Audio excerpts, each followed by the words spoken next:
Also Holz ist fast magisch. Wenn ich an irgendetwas vorbeilaufe und ich sehe, dass es aus Holz ist, dann muss ich es einfach schon anfassen, um Eindrücke zu sammeln, um Haptiken wahrzunehmen. Jetzt? Ja. Du musst Go sagen. Go. Ich bin Anton Bierer, bin Geschäftsführer von der Firma Bierer, leite die Geschäfte als Geschäftsführer seit 2005, bin aber insgesamt schon um die 45 Jahre, eigentlich schon von Kindesbeinen weg, bei der Gestaltung unserer Produkte. Das ist ganz komisch, wenn ihr Aufnahmen macht. Geht mal zu der Alice, die macht das besser. Wir sind ein Familienunternehmen aus dem Schwarzwald und bezeichnen uns selber als Boutique-Hersteller für Bodendielen und Interior Elemente. Hi, ich bin Alice Bierer, 31 Jahre alt, Co-Geschäftsführerin und leite das Unternehmen mit meiner Familie. Ja, hi, Marcel Bierer, 29 Jahre. Ich bin jetzt auch mit dabei. Ich bin überwiegend für die Produktion, Einkauf zuständig. Das sind Riesenstämme, die meterlang sind und einen riesen Durchmesser haben. Und die strahlen so eine Kraft aus. Wenn man dann auch teilweise über die Stämme drüber klettern muss, unten drunter durch irgendwie. Ich habe eine Zwischenfrage. Ja, Kletterst du unter den Stämmen durch? da wo Platz ist, ja. Jetzt erzähl du halt mal was, der hält die Kamera gerade auf mich und nimmt auf. Von diesem bisher einzigartigen Stamm haben wir erfahren, indem mein Vater einen Anruf bekommen hat. Wir kriegen jetzt was, das ist unglaublich, ja. Da können wir uns mal richtig dran beweisen, ja. Ich finde einfach, das gehört auch mal erzählt, diese Geschichte dahinter.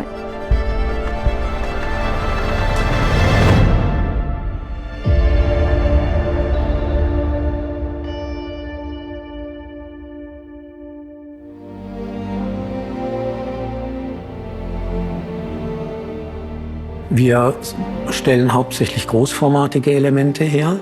Das Wuchsbild eines Stammes ist für uns die schönste Darstellung auch in einer Bodenfläche. Wenn kleinelementige Produkte hergestellt werden, dann wird eigentlich das, was die Natur als ein Stück wachsen hat lassen, auseinandergeschnitten und willkürlich zusammengesetzt. Und wir wollen die ganze Kraft des natürlichen Wuchses zeigen. Und das geht am besten auf großflächigen Elementen. Als wir denen das zugesagt haben, dass wir diesen Stamm kaufen, gab es jetzt noch keinen speziellen Kunden oder ein Endprodukt. Wir konnten uns vorstellen, dass daraus tolle Dielen werden, dass daraus Tische gemacht werden von Überdimensionen, die eben dieser über 15 Meter lange Stamm an einem Stück hergibt. Da hat sich schon ein Besitzer angedeutet, kann man das so sagen? Ein Teil von Ja, diesem ist nur ein Riesenstamm. Teil. Ja. Was wir wussten, ist, dass wir Menschen dafür begeistern können mit der Geschichte.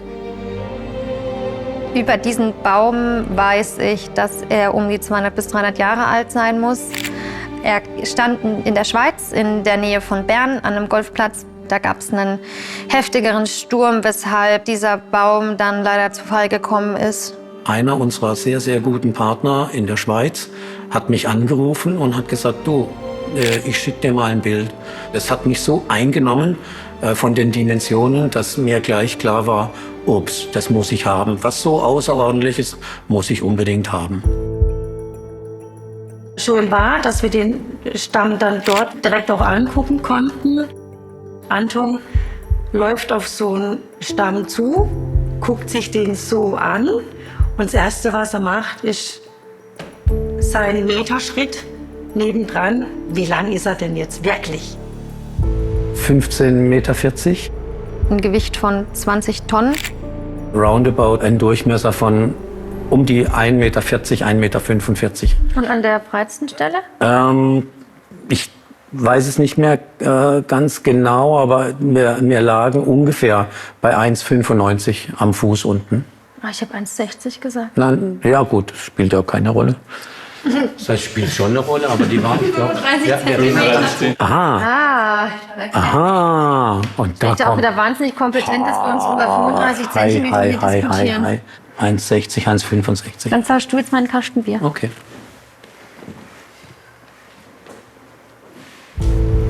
Das ist schon nochmal eine andere Nummer. Und da gab es schon die ein oder andere Stimme, die gesagt hat, das Risiko ist viel zu groß, macht es nicht. Klappt das alles mit dem Transport? Klappt das alles dadurch, dass noch eine Grenze dazwischen ist? Das ist ja alles nicht so einfach. Ich bin ja auch ein Grenzgänger. Ich suche die Grenze auszuloten. Was ist noch möglich? Was geht noch? Trauen wir uns das zu? Du weißt halt nie, was in den Jahren passiert ist, was dem Stamm begegnet ist. Da kann es Kriege gegeben haben, da kann irgendwann mal jemand ein Schild befestigt haben und dann ist da so ein rostiges Metallteil drin. Das siehst du auch nicht. Dass ich immer wieder mal noch ein Veto einlege, ist halt dann so und nimmt Anton noch zur Kenntnis. Aber ich wusste genau, das Ding ist eh schon im Sack. Ja, wir wollten halt trotzdem.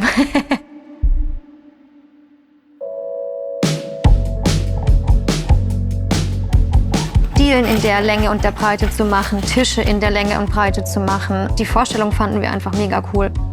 Also Herausforderungen sind einfach cool und daran wachsen wir im Fall. Ich liebe jeden Stamm von uns, aber das ist eine andere Liga. Da kann nicht ein Langholzwagen hinfahren und kann den mal eben aufladen, sondern die Logistik darum ist ein unglaublicher Kostentreiber. Und für uns war das selbstverständlich, dass es in einem Stück bleibt, so wie wir es verarbeiten. Dann hat der Transporteur vorgeschlagen, wir schneiden die ab, damit sie besser zu transportieren ist. Da bin ich fast in Ohnmacht gefallen. Und dann haben wir ganz schnell angerufen und gesagt, nein, nein, nein, nicht so. Alarm, Alarm. Ja, also damit wäre auch alle Möglichkeiten wären damit dahin gewesen. Keine Lösung gibt's nicht. Ja. Es gibt immer eine Lösung.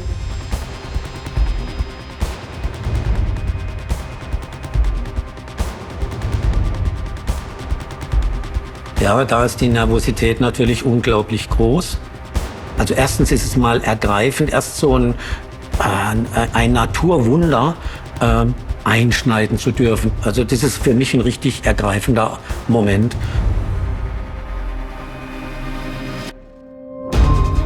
Die Jungs wissen dann auch, oh, das ist eine Herzensangelegenheit, ja. Und da käme gar keiner auf die Idee, die Säge in die Hand zu nehmen, sondern die würden sie mir vor die Füße stellen und sagen, auf geht's. Es wird auch während dieses Prozesses immer notwendig sein, dass die richtigen Entscheidungen getroffen werden. Und das fängt eben darauf an, wie rum drehe ich diesen Stamm, wie ist die Achse der Geradlinigkeit. Und das sind alles Entscheidungen, die müssen getroffen werden. Sobald die ersten Schnitte angelegt sind, gibt es kein Zurück, dann muss man konsequent weitermachen. Auch wenn dabei mal ein bisschen Enttäuschung aufkommt. Hier hatten wir im Randbereich ein Starrenloch, was über Jahre hin dann wieder reingeregnet ist.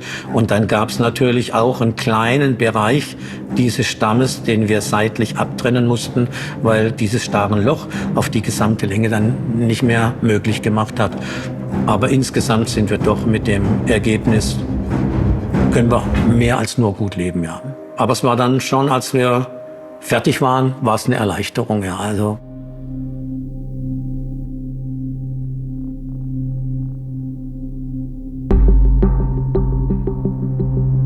Natürlich könnten wir das einfach aufsägen und nut- und federseitlich ranmachen, in das Projekt legen und uns auf die Schulter klopfen. Aber die wirkliche Leistung ist, dass wir das so formstabil haben, dass es nicht nach 15 oder 15 Jahren irgendeinen Schaden gibt, sondern die wird da liegen und hoffentlich mindestens genauso lang, wie sie gewachsen ist.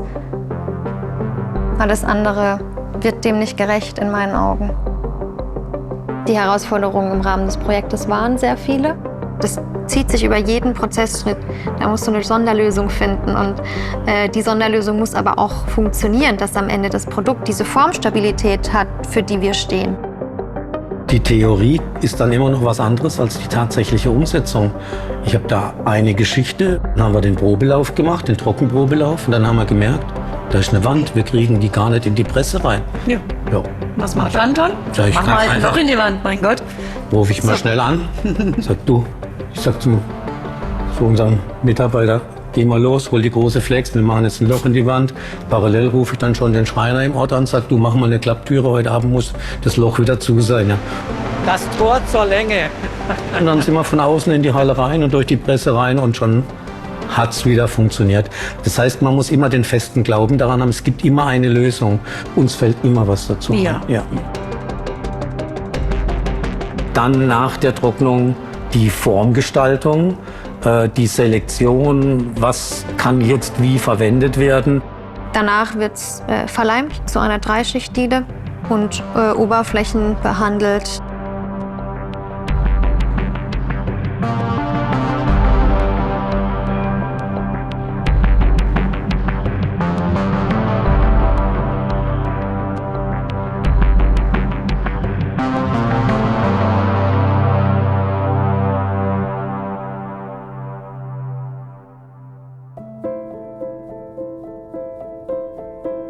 Dann geht es weiter bei der Handausarbeitung. Da braucht unsere Mannschaft einfach eine ganz, ganz sensible Vorgehensweise, wie diese natürliche Handausarbeitung vonstatten geht. Und das ist natürlich nur dann möglich, wenn man eine Mannschaft hat, die das schon über Jahre und Jahrzehnte macht, weil jemanden sich einfach versuchen lassen an so einem Unikat, das wäre vermessen und wäre auch zu schade, wenn da was schief ginge. Ja. Unsere Mannschaft ist irre, in Dingen auch umzusetzen. Ich könnte mir kein Team der Welt vorstellen, mit dem das noch möglich ist. Das ist, glaube ich, einzigartig.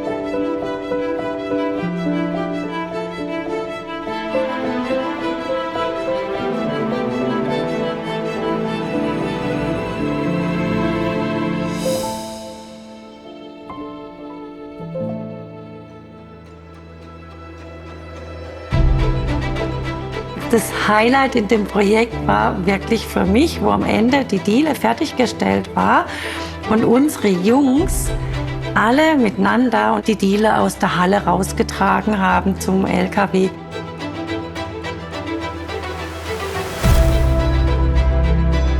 Ich fand, es sah ein bisschen aus wie eine Beerdigung. Es ist irgendwie zwar traurig, sich von der Diele zu verabschieden, aber so trist war es dann doch nicht.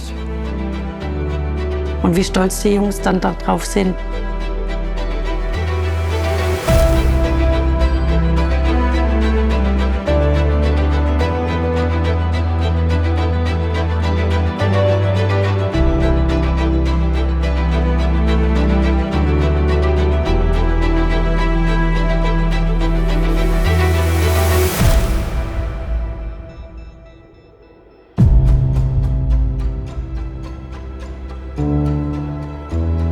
Und für mich war ganz, ganz wichtig, dass diese Geschichte dieses Giganten sichtbar bleibt. Und das ist in dem Fall eben gelungen.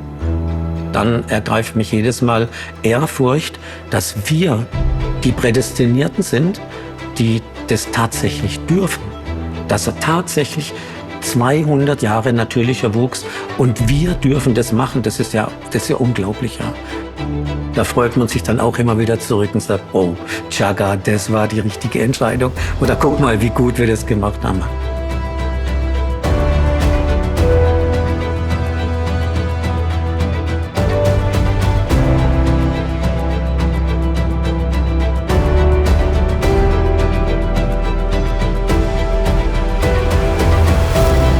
Denke ich, weltweit größte Flächendiele, aus einem Stück bestehend, ohne irgendein anstückeln oder ergänzen. Gut gemacht, Frau Bulling. Ich wollte es auch sagen.